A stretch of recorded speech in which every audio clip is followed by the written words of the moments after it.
history at MIT, where I've been teaching for a while. And like you said, I just published this book, Bound by War, How the United States and the Philippines Built America's First Pacific Century. Mm-hmm. Yeah. Can you explain more about the book, like how the Philippines and U.S. started, the history behind that?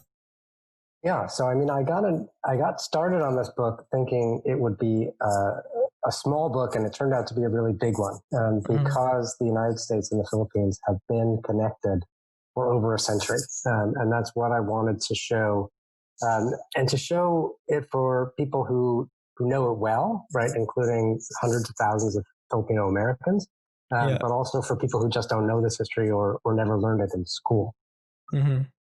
So the book is partly about the relationship between these two countries in terms of war, right? And the way that fighting wars either against each other or with each other has really structured their relationship.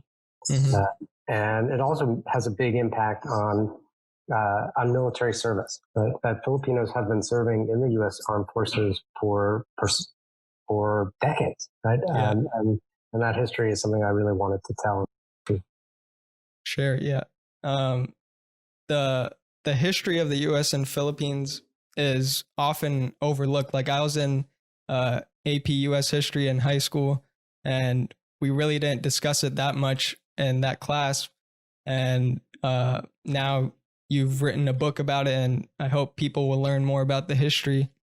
And why do you think that part of history is overlooked so much?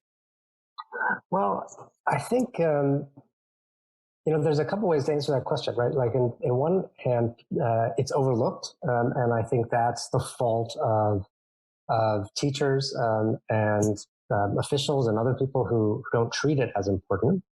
On the one hand, it's also forgotten. And that's by ordinary Americans who just don't want to pay attention to it, don't want to explore this chapter of our history, which does not always show America in a good light.